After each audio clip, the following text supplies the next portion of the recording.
So, a caster Warframe that can sustain itself off nothing but pure violence. This is my status spreading shield tank Protea, and it is a fun feckin' build in FFB. Now, I don't know about you, but I kind of feel like I'm a little bit spoiled for choices right now in Warframe. There are so many amazing Warframes to revisit with the shield changes because they've doubled the tankiness of our shields and increased that shield gate window of invulnerability with larger shields up to 2.5 seconds, I think, at max. But what is your shield tank of choice right now following the changes? Hildryn and Trinity definitely, maybe Volt and Mag, but also Protea finds herself in a really good spot right now.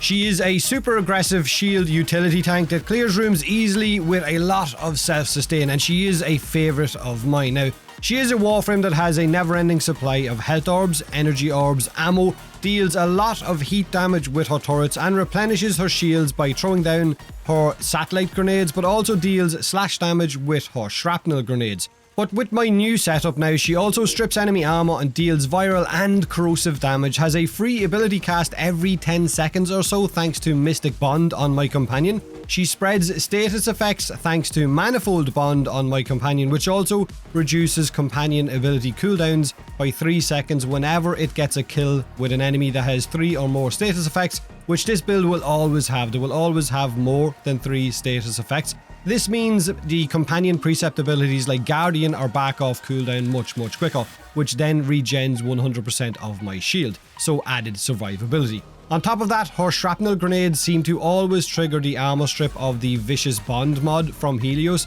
so if your deconstructor strips an enemy and that enemy then walks into the shrapnel grenades area of effect, it will spread that armor strip to all enemies inside 9 meters. So as you can see, she is a status spreading monster. With her satellite grenades, I have about 2100 overshield, and with 900 base shield or modded shield, it means I have about 2 seconds of invulnerability if my shield breaks, which is more than enough time for Arcane Aegis, my companion's Guardian mod, or my satellite grenades to instantly replenish my shields. Like I said, she's hard to bloody kill. Now these are the builds I was using for my footage. This is not a level 9000 build, it's an easy 1 or 2 hour steel path setup, and you could pop Prime Sure-Footed into the Excellus slot if you wanted to lose a little bit of range. Brief Respite for shield regen, and Viral Tempest for the viral and corrosive of my subsumed Tempest Barrage ability, which is instead of her anchor ability, her number 4. Boreal's Hatred for shields and energy efficiency. Adaptation for added tankiness. The arcanes I'm using are Molt Augmented for more power strength, and Aegis for more shield regen.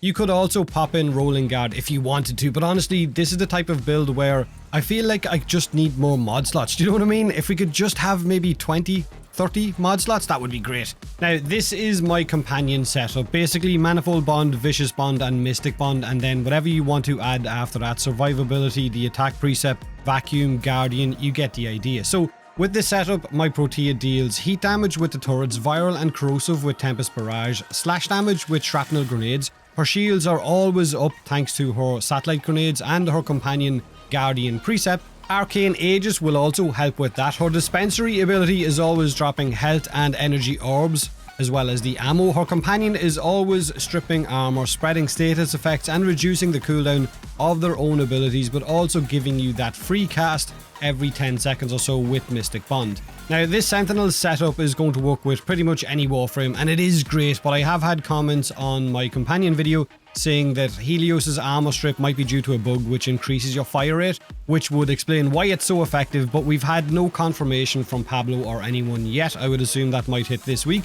Until we know more, I guess use it until they change it. Other companions are just as good, however. Hounds are really good. Worm Prime, which I'm using now as well, is incredibly good for increasing your fire rate and giving you the same effects that those 3 bond mods I've already mentioned.